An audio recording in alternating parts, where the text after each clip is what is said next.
আপনারা জানেন হ্যাপেনিং পয়েন্টে কথা ছিল বা আজকে আমাদের যে বিষয়টি নিয়ে আমরা কথা বলতে চেয়েছিলাম গ্লাস শিল্প, সেই গ্লাস শিল্প নিয়ে কথা বলতে আমাদের সঙ্গে আজকে যুক্ত হচ্ছেন মোহাম্মদ জিল্লুর রহমান, ব্যবস্থাপনা পরিচালক অলিলা গ্রুপ। আমরা তার সঙ্গে কথা বলবো বর্তমান সময়ে গ্লাস শিল্পের কি অবস্থা সেটি নিয়ে। জিল্লুর রহমান, আপনি নিশ্চয়ই আমাকে শুনতে পাচ্ছেন। আমরা আপনাকে ধন্যবাদ জানাচ্ছি, আপনি সময় দিয়েছেন আমাদের এই আজকের আয়োজনে, হ্যাপেনিং পয়েন্টে বা বিজনেস পয়েন্টের আয়োজনে। একটু যদি আপনার কাছ থেকে শুরুতেই জানতে চাই যে বর্তমান সময়ে যেটি আমরা পত্রপত্রিকায় চোখ রাখলে দেখতে পারি যে প্রায় ১.৫ থেকে ২ হাজার কোটি টাকার কাচের বাজার, সঠিক চিত্রটা যদি আপনার মাধ্যমে আমরা দর্শকদেরকে জানাতে চাই, কি বলবেন? বিসমিল্লাহির রহমানির রহিম। আমি এটিএন নিউজকে ধন্যবাদ জানাচ্ছি, আর পাশাপাশি ধন্যবাদ জানাচ্ছি আমাদের বাংলাদেশের যারা ভোক্তা আছেন গ্লাস সেক্টরের। তো আমি প্রথমত বলবো যে গ্লাস সেক্টরে আমাদের যে টোটাল বাজার যেটা আছে সেটা হলো প্রথম আমরা যখন বাংলাদেশে কোনো ইন্ডাস্ট্রি শিল্প ছিল না, তখন ইন্দোনেশিয়া, তারপর চায়না, ফ্রান্স, বেলজিয়াম এসব দেশ থেকে আমরা ইম্পোর্ট করে নিয়ে আসতাম। তখন অনেক দাম পড়ে যেত এই প্রোডাক্টের। বর্তমানে আমাদের এই গ্লাস এবং গ্লাসওয়্যার সেক্টরে অনেকগুলা শিল্প কারখানা এখানে হয়েছে। আমরা এই বর্তমান বাজারের মানুষের সকলের চাহিদা আমরা মিটিয়ে প্রায় আমেরিকা, ইউএসএ, ইউরোপ বিভিন্ন জায়গায় আমরা এক্সপোর্ট করতেছি। তো এটার লোকাল মার্কেট টোটাল ডিমান্ড হচ্ছে ২ থেকে ৩ হাজার কোটি টাকা টোটাল গ্লাস অ্যান্ড গ্লাসওয়্যার প্রোডাক্টের। আর ইন্টারন্যাশনাল যদি আন্তর্জাতিক বাজার আপনি দেখেন, এটা হচ্ছে প্রায় $২৩৪ বিলিয়ন, যেটা প্রায় ৪.৫ লক্ষ কোটি টাকার মতো। এটা হচ্ছে লোকাল এবং ইন্টারন্যাশনাল বাজারের চাহিদা। তো আমরা যে গ্লাস শিল্পে আসছি সেটা হচ্ছে অত্যাধুনিক এবং জার্মান টেকনোলজি নিয়ে আমরা শুরু করি, এবং আমার শুরুটা একবারে কম দিয়ে শুরু হয়েছে। এখন বলতে গেলে আমরা বাংলাদেশের বাজারে প্রথম স্থান অধিকার করতেছি, এবং এমন কোয়ালিটি আমরা দিয়েছি বাজারে সেটা হচ্ছে প্রায় আন্তর্জাতিক মানের। আপনি যদি তুলনা করেন বেলজিয়াম গ্লাস বা ফ্রান্সের গ্লাস বা টার্কি গ্লাসের মতো আমাদের প্রোডাক্ট। মোহাম্মদ জিল্লুর রহমান, আপনি আমাকে শুনতে পাচ্ছেন? আপনি বলছিলেন যে আমাদের দেশীয় শিল্প প্রতিষ্ঠানগুলো যে সকল গ্লাস উৎপাদন করছে সেগুলো বিশ্বমানের, এবং বিশ্বের বিভিন্ন দেশে আমাদের দেশের এই গ্লাস রপ্তানি হচ্ছে। আন্তর্জাতিক বাজারে আমাদের এই দেশীয় পণ্য বা দেশের গ্লাসগুলোর প্রতিযোগিতা সক্ষমতা ঠিক এই মুহূর্তে কেমন, এবং কোন এলাকার বা কোন মহাদেশের মার্কেটগুলোকে আমরা প্রাথমিকভাবে টার্গেট করে আমাদের এই শিল্পটিকে আরও বেশি সম্প্রসারণ করতে পারি? ধন্যবাদ আপনাকে। এটা যেটা হচ্ছে যে বাংলাদেশের যে প্রোডাক্ট আমাদের গ্লাসের আছে, এটা আপনার আফ্রিকা, ইন্ডিয়া, তারপরে ইউরোপ, ইংল্যান্ড, ইউএসএ এসব বাজারে অনেক প্রচুর চাহিদা আছে। এবং আপনি শুনলে অবাক হবে যে চায়না রিসেন্টলি আমাদের দেশ থেকে যদি কোনো প্রোডাক্ট গ্লাস সেক্টরে যায়, তাহলে ওইখানে চাইনিজ ইম্পোর্টারের জন্য এটা ডিউটি ফ্রি করে দিয়েছে।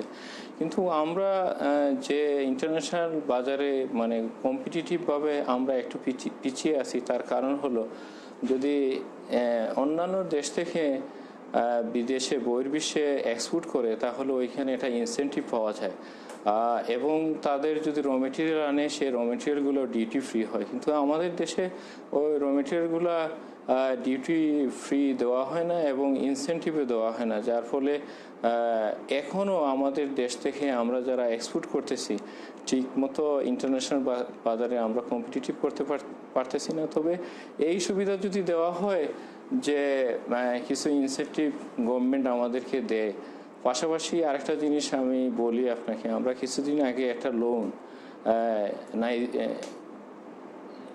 বাইরে থেকে নিয়েছি, সেটার ইন্টারেস্ট হলো 2.75%। কিন্তু আমাদের দেশে যে ব্যাংকের লোনের স্ট্রাকচার, কিছু কিছু জায়গায় শোনা যায় সিঙ্গেল ডিজিট ব্যবহার হচ্ছে, কিছু কিছু ব্যাংকে আপনার এখনো প্রায় 2 ডিজিটেই আছে। এইগুলোর সুবিধা আসলে তো ইন্টারন্যাশনাল বাজারে আপনাকে কিছুক্ষণ আগে আমি বলছি প্রায় 4.5 লক্ষ মানে $234 বিলিয়ন একটা বাজার সারা বিশ্বে আছে গ্লাস এবং গ্লাস সেক্টরে। তো আমাদের সরকার যদি বাংলাদেশ সরকারের বিভিন্ন অর্গান যদি আমাদেরকে ডেভেলপমেন্ট পার্টনার হিসাবে নেয় এবং আমাদেরকে সহযোগিতা করে, তাহলে আমাদের এই যে এক্সপোর্ট যদি আমরা করতে পারি তাহলে দেশের যে বাজার আছে এটার চাহিদা মিটিয়ে এক্সপোর্ট আমরা করতেছি, আরো বেশি করে করতে পারলে সেটা আমরা অর্থনৈতিক সমৃদ্ধিতে মানে এগিয়ে আসতে পারবো। আপনি হয়তো জানেন জিলুর রহমান, আমাদের আমি আরো একটি প্রশ্ন ছোট্ট করে, আমাদের সময় এত সংক্ষিপ্ত যে এই বিষয়টিতে একটু চোখ রাখতে চাইছি।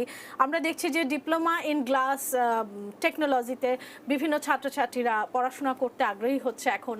এই গ্লাস সেক্টরে কাজ করতে চাইলে তাদের কি কি যোগ্যতা থাকা উচিত, আপনি যদি একটু সহজ করে সবার জন্য জানিয়ে দেন। অর্থাৎ আমরা বারবারই বলছি যে গ্লাস শিল্পে কাজ করার একটা অপার সম্ভাবনার দিক দেখা যাচ্ছে, সেই সঙ্গে আপনি সম্ভাবনার সঙ্গে সঙ্গে একটু প্রতিবন্ধকতাগুলো যদি একটু স্পষ্ট করে আমাদেরকে জানান। আমি বলতে চাই যারা গ্লাস টেকনোলজির উপরে ডিপ্লোমা করবে, তবে আমাদের দেশে এখনো তেজগাঁতে একটা গ্লাস অ্যান্ড সিরামিক ইনস্টিটিউট আছে, ওইটাতে আমি একদিন ভিজিট করেছি। ভিজিট করে দেখতে পেলাম যে ওদের যে ল্যাব যেটা আছে এটা আন্তর্জাতিক মানের না। প্রথমত যদি গ্লাস টেকনোলজির উপরে আমাদের দেশে ডিপ্লোমা, যেমন চাইনিজ যারা টেকনিশিয়ান আছে বা ইউরোপিয়ান টেকনিশিয়ান আছে তাদের মানের হতে হয়, তাহলে মানে গ্লাস কলেজ যেটা আছে, ইনস্টিটিউট যেটা আছে তেজগাঁতে বা এটাকে ল্যাবরেটরি যেটা, এটা বিশ্বমানের করতে হবে। এবং এটা এমন একটা সেক্টর, যেমন আমাদের দেশেই প্রায় 1 লক্ষ থেকে 2 লক্ষ, যদি আরো ইন্ডাস্ট্রি আমরা করতে পারি 1 লক্ষ থেকে 2 লক্ষ লোকের কর্মসংস্থান সৃষ্টি করা যাবে। তবে এদের যেটা হচ্ছে ইন্টারমিডিয়েট পাস করে যদি একটা গ্লাস টেকনোলজির উপরে ভালো মানের একটা কলেজ থাকে বা বিভিন্ন জায়গায় কলেজ থাকে বাংলাদেশের মধ্যে, তাহলে ওনারা এগিয়ে যেতে পারবে। পাশাপাশি আমি তরুণ সমাজকে বলবো যাতে গ্লাসের উপরে মানে এক্সপার্ট হওয়ার জন্য দেশের ভিতরে হোক বাইরে গিয়ে, কারণ এটার ডিমান্ড প্রচুর। আমাদের এখানে নর্মাল যারা টেকনিশিয়ান আছে তাদেরই স্যালারি আমরা দিয়ে থাকি 50,000 থেকে 60,000। অন্যান্য সেক্টরের তুলনায় আমাদের সেক্টরে আমরা মানে প্রচুর পরিমাণে তাদেরকে মানে স্যালারি দিয়ে থাকি। তাই তরুণ সমাজকে বলবো যে গ্লাস টেকনোলজির উপরে। আপনার কথা শুনে বোঝা যাচ্ছে যে কর্মসংস্থানের একটি অপার সম্ভাবনা এবং সুযোগ এখানে আছে। আরো একটি বিষয় একটু আপনার দৃষ্টিগোচর করতে চাই, দেশে বর্তমানে 95% চাহিদার 95% গ্লাসই দেশের তারা যারা দেশীয় প্রতিষ্ঠান আছেন তারা উৎপাদন করছেন, মাত্র 5% বাইরে থেকে এখনো আনতে হচ্ছে। এগুলো বেশিরভাগই রঙিন এবং বৈচিত্র্যময়। এবং বাংলাদেশের গ্লাস ইন্ডাস্ট্রির আরো একটি কথা বলা হয় যে এখানে আসলে পর্যাপ্ত পরিমাণ গবেষণার সুযোগ এখনো ঠিক ওইভাবে গড়ে ওঠেনি। আপনি কিভাবে দেখছেন?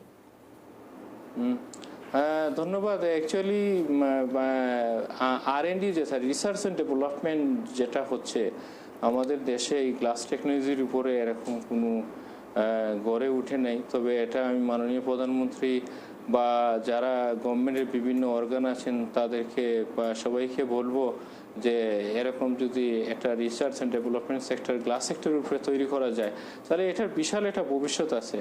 আমি আপনাকে জানাই, আমি একসময় ওয়ার্ল্ড ব্যাংকে চাকরি করতাম। চাকরি ছেড়ে মানে এদেশে এই প্রথমেই কিছু ব্যবসা দিয়ে শুরু করলাম, এখন গ্লাসে আছি। তো আরেকটা জিনিস বলি, এটা সম্ভাবনা আছে বিধায় আমি এই গ্লাস সেক্টরে শিল্প কারখানা করলাম।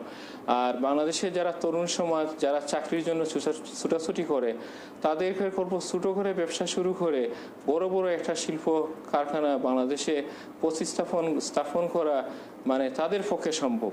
মানে আমি যদি মানে আমার বয়স যখন 35 বছর ছিল, আমি যদি একটা ইন্ডাস্ট্রি শুরু করতে পারি তাহলে তরুণ সমাজ কেন পারবে না? যেমন আমাদের মাশরাফি বা তানভীর বিভিন্ন ছেলেরা এখন রাজনীতিতে আসছে তরুণ হিসাবে। তাই তরুণ যারা আছে বিভিন্ন সেক্টরের সেগ্রিগেশন দিয়ে, যেমন কেউ ব্যবসায়িক সেক্টরে থাকলো, কেউ রাজনৈতিক সেক্টরে থাকলো, কেউ সার্ভিসে থাকলো, যদি সবাইকে আমরা একসাথে অ্যাকোমোডেট করি তাহলে দেশকে, যেমন আমাদের প্রধানমন্ত্রী মাননীয় প্রধানমন্ত্রী বাবা জাতির পিতা বঙ্গবন্ধু শেখ মুজিবুর রহমান, উনি স্বপ্ন দেখেছিলেন যে রাজনৈতিক মুক্তি এবং অর্থনৈতিক মুক্তি। উনার জীবন দশায় উনি রাজনৈতিক মুক্তিটা দিয়ে গেছেন কিন্তু উনি অর্থনৈতিক মুক্তি দিতে পারেন নাই।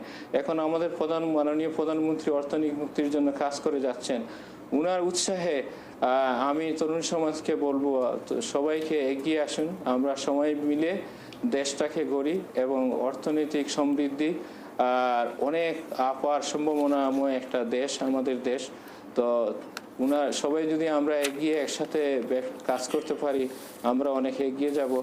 আর আরেকটা জিনিস আমি আপনাকে বলি যে এখানে যদি আমাদের র মেটেরিয়ালের অনেক, গ্লাস সেক্টরের র মেটেরিয়ালের অনেক প্রতিবন্ধকতা আছে, ওই জায়গায় যদি আমাদের সরকার এবং আমরা কাজ করি তাহলে আমরা এগিয়ে যেতে পারবো। আমাদের দেশে চাহিদা মতো আমরা র মেটেরিয়াল পাই না, সে র মেটেরিয়াল আমরা বাইরে থেকে আমদানি করতে হয়। আমদানির কারণে আমাদের প্রায় 40 থেকে 50% পর্যন্ত ডিউটি দিতে হয়। এই ডিউটির ফলে আন্তর্জাতিক, অসংখ্য ধন্যবাদ আমাদেরকে সময় দেওয়ার জন্য, আপনার মূল্যবান মতামত তুলে ধরার জন্য। এবং আমি আমার পক্ষ থেকে এবং অলিলা গ্রুপের জিলুর রহমান, আপনাকে আবারও অসংখ্য ধন্যবাদ জানাচ্ছি আজকে আমাদের সময় দেওয়ার জন্য। এবং প্রিয় দর্শক, আপনাদেরকে ধন্যবাদ আমাদের সঙ্গে আজকের এই আয়োজনে থাকার জন্য। আমরা হ্যাপেনিং আওয়ার বা হ্যাপেনিং পয়েন্টের আয়োজনে ছিলাম আমরা দুজন। এখানে শেষ করছি। আমাদের পরবর্তী আয়োজনগুলো দেখার আমন্ত্রণ জানিয়ে সঙ্গে থাকুন, দেখতে থাকুন ATN নিউজ।